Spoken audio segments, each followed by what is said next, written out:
YouTube. This is Rebecca the Diva coming at you with another video. But before I get into the video, if you're new, my name is Rebecca and this is my platform. Welcome to my channel, and all I want you to do is hit that subscribe button. Don't worry, I'll wait.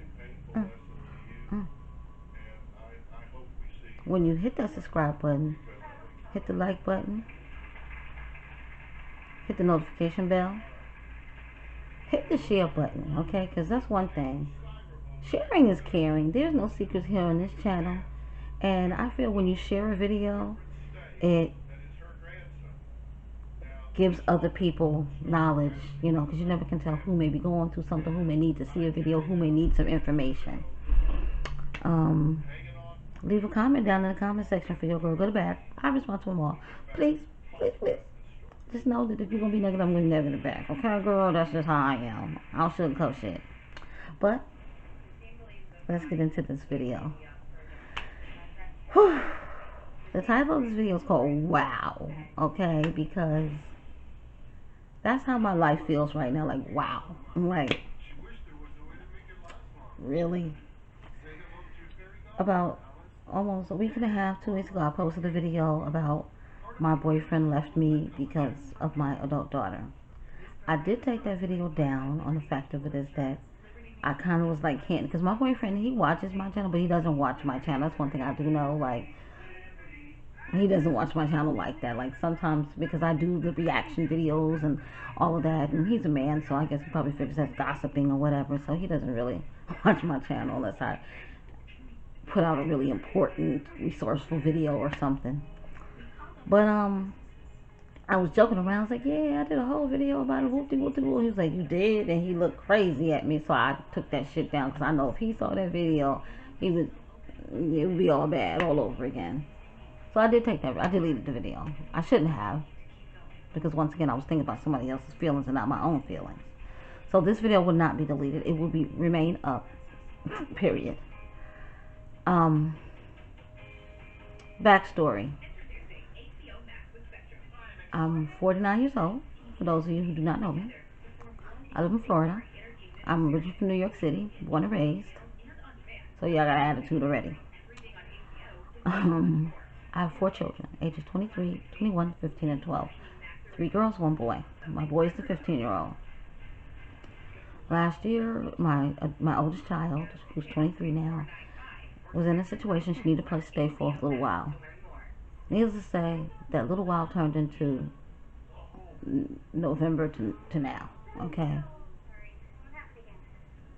In another household, whatever. I have 2 children that are 15 and 12. They live here as well as my boyfriend. We all got along. My boyfriend's the type of person where, I guess because he's been through what he's been through, he's quiet. He keeps to himself. He goes to work, he comes home. Boom. On this particular day, 2 weeks ago, me and my daughter were arguing. My boyfriend interjected himself into the argument, got mad, went to the living room, snatched his television away from my daughter so she couldn't watch it because she was being disrespectful to me. And the next day, he packed all of his stuff and he left.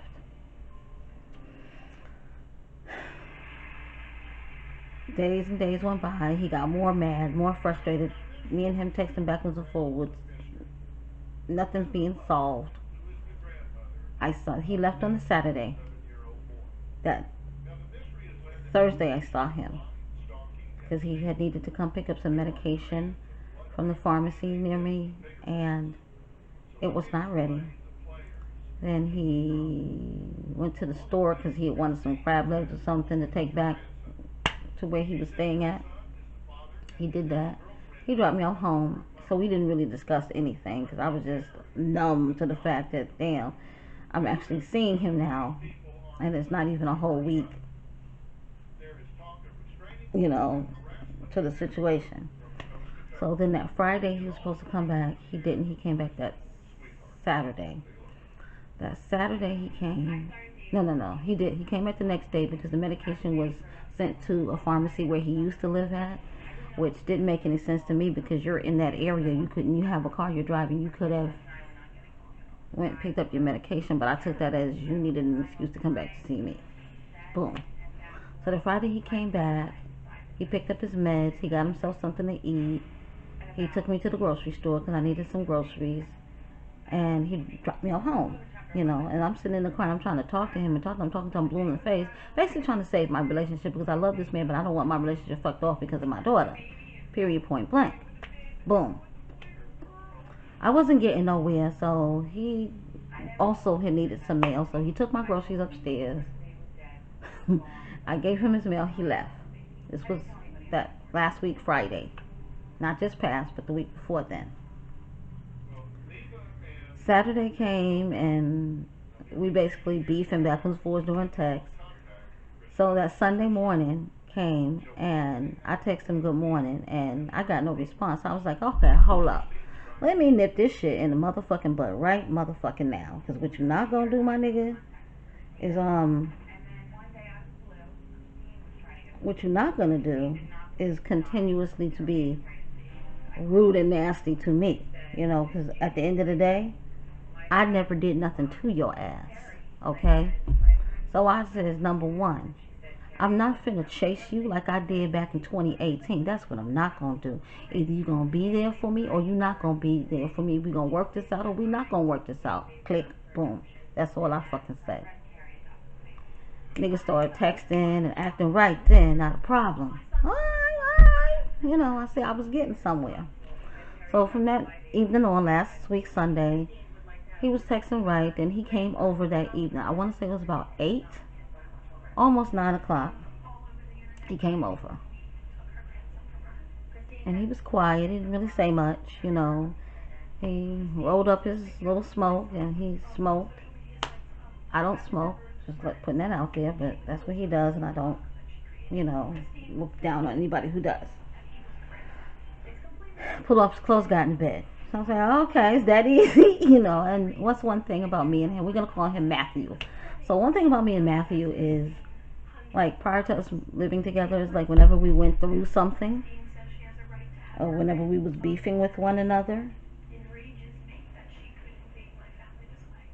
he never stays away from me long. That I do know. It's like I was telling my sister yesterday, the heart knows what it wants. So he came and we're laying in the bed and we're talking just about random stuff. We're not even about the question at hand, because I was like, I wanted to talk to him about the situation, but I didn't want to put a damper on anything. So of course we had our little time together and I was able to doze off to sleep. Now mind you, he's been gone a whole week and I have not been able to sleep at all. Like I might doze off here or there. So I sleep, and it was some good sleep, okay? Because you know after the he woke up. I woke up maybe about 2 something in the morning. He was in the bathroom. He came out. He took his medication. And mind you, like I don't know whether I mentioned this in the other story. I said he was sick, but he does have cancer. He has stage 4 cancer, thyroid cancer. But you know, he said it was a remission. Everything was fine. Everything was cool. So he took 2 of his medications that he needed to take. He rolled up another one, smoked a little bit of it, and he got back in the bed. Boom. Then he's twisting, and he's turning, and he's restless. So that's disturbing me now. So I'm like, what's wrong? He doesn't say anything. I go, yo, what's wrong? He was like, I'm hot. I was like, okay. So I get up and I turn the air conditioner down, come back. I sit here and I'm checking my IG. He's like, could you do me a favor and get me a cold towel? I was like, cool. Boom. Go get him a cold towel. And I was like, well, maybe he's really, really hot. Let me get him some ice water. I get a cup, get a bottle of water, bring it back. He can barely sit up to drink it. I'm like, do you need to go to the hospital? He was like, no, I'm good. Needless to say, to make a long story short, by 4 o'clock that morning, we were getting him dressed because he could barely move. I was getting him dressed. And he couldn't drive, and I don't drive, okay? I'm in the process of learning, but due to COVID-19, DMV's closed down, everything, so that halted my process in learning how to drive. Like I said, I'm from New York. Take buses and trains all day. Boom. So he ordered a lift. By the time we got out of my apartment, halfway down the stairs, he just sat there on the stairs. He's like, you need to call 911. So I'm a trained medical professional. CPR certified. So I automatically, boom, went right into action. I'm panicking because guess what? This is my boyfriend. This is the love of my life. And something is clearly wrong with him. He can't seem to tell me what's wrong except in his chest. His chest. You know, it's like his chest hurts. That's all he says. And he's hot. And he's sweating profusely. So I called 911. They said just keep him alert. So I'm trying to listen to her and her directions and keep him alert because he was literally like fading out right before my eyes. So I'm like, yo, I need you to stay alert. I need you. And right before the ambulance pulled up, he just started vomiting like profusely. I was like, okay, they're here. He'll be okay. That's in my mind, okay? Boom. They get him to the hospital, so of course I couldn't ride with him, so I was going to come behind him. I was going to call a lift and go behind him, but then, you know, within maybe 20 minutes to 30 minutes of him getting to the hospital, he was like, you don't have to rush down here. They said my blood pressure was low, so they'll probably just give me some medicine. I'm like, okay, cool, boom. So he back and forth communicating with me. The morning is progressing, and I'm still freaked out and worried. So come to find out, he had a blockage in his heart. Now, he does have a history of heart disease, I think, in his family, and, you know, that's hereditary. So they run a whole bunch of other tests. They end up doing a small procedure where they put a stent. So what they do is they take a camera wire thingy, and they stick it in your vein and run it through your arm, and it has a camera to it, and the stent is placed in your heart to remove the blockage. So that's what they did to him.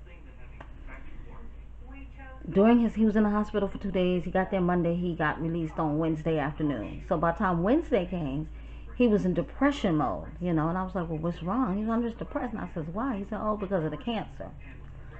So I'm thinking between Monday and Wednesday and all of the tests that they gave him, I'm thinking maybe his cancer has gotten worse, but he didn't want to tell me or know how to tell me. Because when he got home, he got released on that Wednesday. And mind you, he's still not moved back in. He just came basically he just came for a booty call. So he came that Wednesday. He picked up his medication from the pharmacy. I fixed him something to eat because he was hungry. We went to the grocery store because now all of a sudden you have a stent in your heart. You cannot no longer eat the way you were eating. You have to change your diet. So we got some fruits. He doesn't really fuck with vegetables, so we didn't get any of those. He said he'll just get some canned or frozen stuff when he get back to where he was. We got him some brown rice and some chicken breast, and he was going to do that. I was like, okay, boom. He gets home on Wednesday, and because he had a rental car. Because the vehicle that he owned had broke down over a year ago, and he never did replace it. Before he moved here, he just rents cars, and I feel that that's a waste of money, but he doesn't seem to think so because he makes good money. So he was like, oh, if it's only $20 a day, $30 a day, I can pay for it. But he don't realize that them $20, $30 add the hell up. So anyways, Wednesday comes, he's back home. Thursday comes, the next day after he's discharged from the hospital, we're talking on the phone. It's in the morning. He's in good spirits. I'm like, well, when are you going to try to make it back over here so we can spend time together? He was like, oh, well, I'll probably get a car this afternoon, and if I do, I'll come out there. I was like, okay, well, no, I'm not comfortable with that. I need you to stay home and get some rest. Okay, fine, I'll do that then. A couple of hours later, I called, what are you doing? Oh, I'm taking care of business. Like, okay, well, what are you doing? And he seemed to have a hard time to tell me what the fuck he was doing. I don't like that, because like I said, number one, nigga, you ran from my fucking house because of my daughter. Now you with some nigga that I don't fucking know that's helping you to fuck out. Y'all can have a random whorehouse up in that bitch. This is my train of thought because I'm fucking crazy, okay? Alright, so I'm like, but you're supposed to be resting. Because I was like, if you wasn't going to be resting, I could have said, okay, look, boom, whatever. You know, come on over. And you could have been here resting.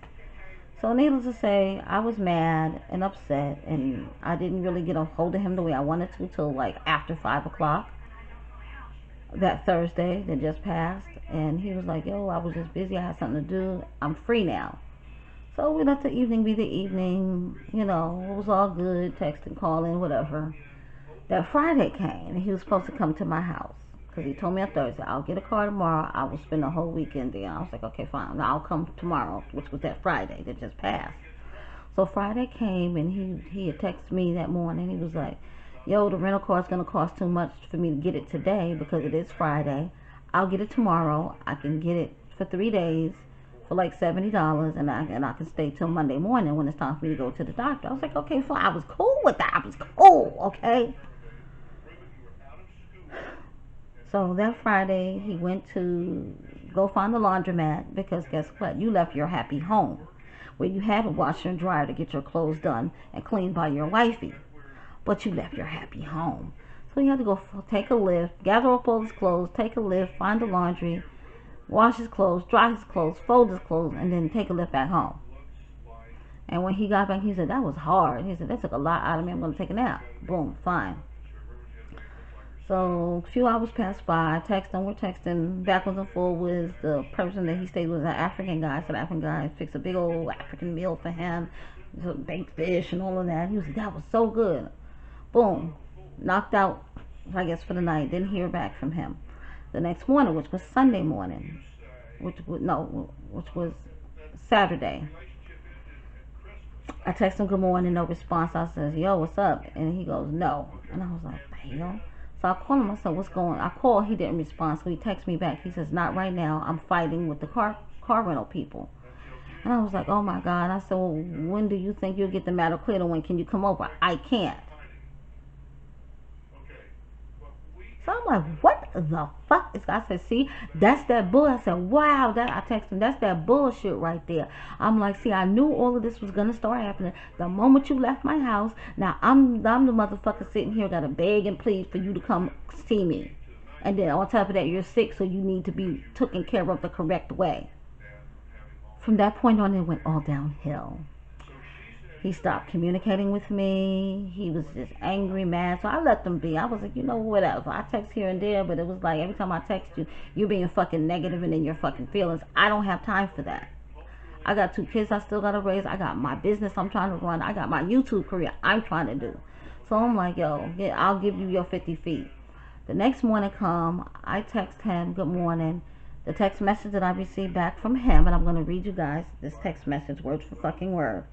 And it just sent me all an alert.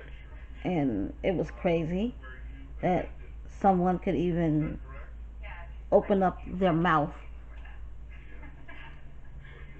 to say this. He goes, I decided I'm no longer taking any meds. You texting and calling me won't change things. I don't feel like talking, just want to be left alone right now. I'm losing feeling in my arm, and he ends that with a crying emoji. So at that point, I feel helpless because this is the man that I love. This is the love of my life. And I'm trying not to cry.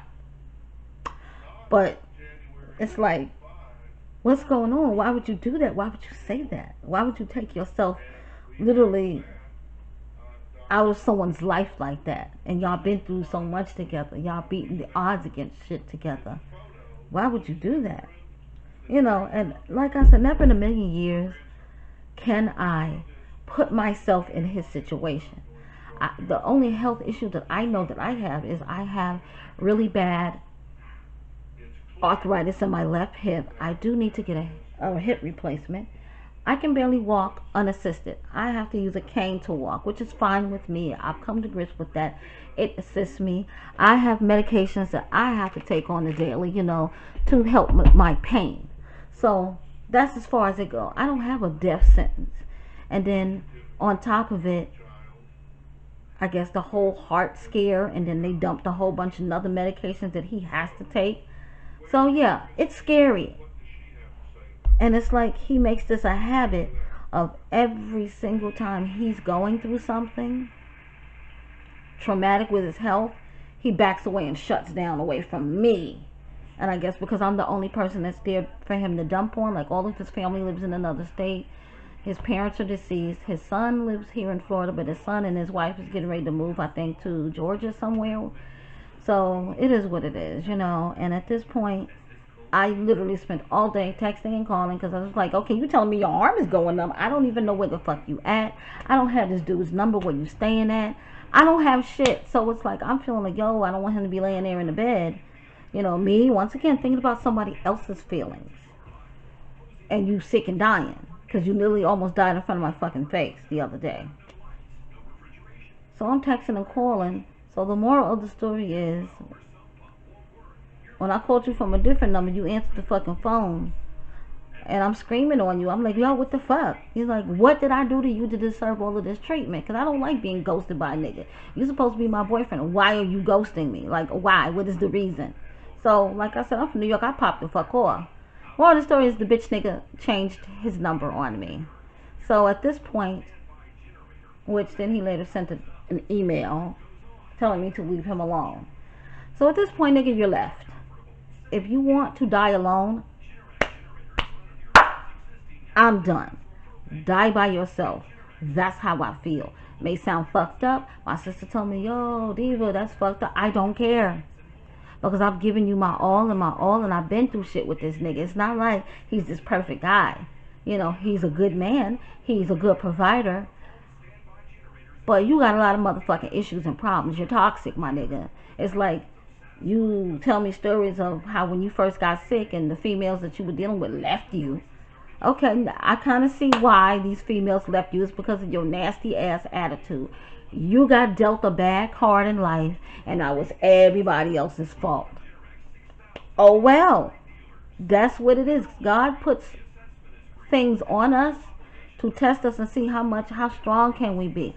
When he first got diagnosed with cancer, they gave him 5 years to live. You're now in 6.5 years. So you lived a year and a half over the time that they even gave you. But the man is literally stubborn, and he's a narcissist. And I knew he had these narcissistic ways, but I was just so infatuated with having a good man to take care of me, and I can just sit back and toss my hair and be a social media influencer. I'd rather limp my ass back to the hotel that I was working at and scrub fucking floors for 10, 20 hours a day than to be in a toxic relationship. Like I said, I have other videos, and I'll try to link them because y'all know I ain't that savvy. But I've spent time in abusive relationships, like physically bad abusive relationships. Okay? Relationships where I've been cheated on. And when I meet this man, and he's a good guy, he pays bills, he don't cheat on you, it's like, well, okay, I hit the jackpot. Narcissistic personality disorder. A disorder in which a person has an inflated sense of self-importance. Keep that in mind. Self-importance. Narcissistic personality disorder is found more commonly in men. The cause is unknown, but likely involves a combination of genetic and environmental factors. What are the symptoms, you may say? Because, guys, hey, sis, you might be laying right next to the narcissistic nigga yourself, and, you know, you may not even know. The symptoms include an excessive need for admiration, disregard for others' feelings, an inability to handle any criticism, and a sense of entitlement. That's my boyfriend wrapped up in a nutshell. Or my ex-boyfriend, shall I say now. Because, nigga, you being just hella disrespectful. I don't want you nowhere near me. And the nigga still has my keys to my house. Like, your name is not on the lease. Why are you still clinging on to my keys? I mean, I don't get it. But it's like, you can't accept when you're wrong, because this is where all of this is stimulated from. When you interjected yourself into me and my daughter's business, when I checked you on it, you packed up your shit and left. That was your way of handling that. I accepted that. You come crawling back to me basically in my bed. I accepted that because I needed some too. But then you get sick and almost die in front of me. I dealt with that. But now you don't want to be bothered at all, because evidently I'm feeling that maybe they told him something. Maybe the cancer has gotten worse, because he kept harping on the cancer. So I'm thinking his cancer has gotten worse and he don't know how to deal with it. And at this point in time, I don't want to deal with your toxic self.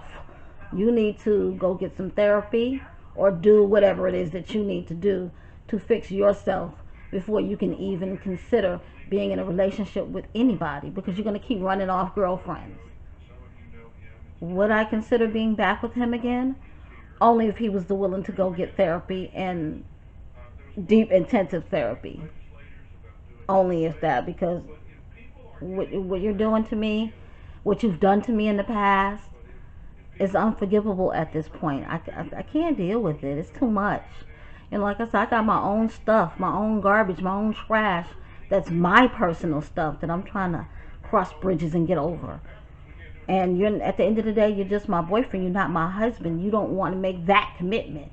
So it's like, I can't say I know how you feel, because I don't have death sentences over my head when it comes to my health. But that's my story. Am I sad? Yeah. Am I hurt? Definitely. Do I want my relationship to work? Yeah, but it takes two people to want the relationship to work. And right now, he's just angry. And like I said, this is not the first time this has happened. It's like anytime he gets bad news about his health, he dumps on me and he takes it out on me and he pushes me away. And unfortunately, this is the last time. I'm not going to allow myself to get sucked in by somebody and then you keep dumping on me every time you get bad news. I mean, if you wanted me to be there for you until you take your last breath, I was prepared to do that, because I'm that strong of a female. But the disrespect and the belittling me and putting me down and acting like, just, nah, I'm not dealing with that. But I do have more videos to come back, bring to you guys, because all of this situation that's been happening, I've not been able to pick up my camera and do anything. So, and I'm trying to get my 4,000 hours in, and I'm almost there. But I do have another video coming at y'all, so y'all will get 2 videos today. Today is Monday. What is the 15th, Monday the 15th, so you will get 2 videos today, okay? But until next time, guys, bye, and thank you guys for listening. You guys are amazing, because the last video that I did post about this situation, the feedback that I got was amazing. You guys are literally getting me through this, and y'all don't even know what a blessing that you guys are. But until next time, guys.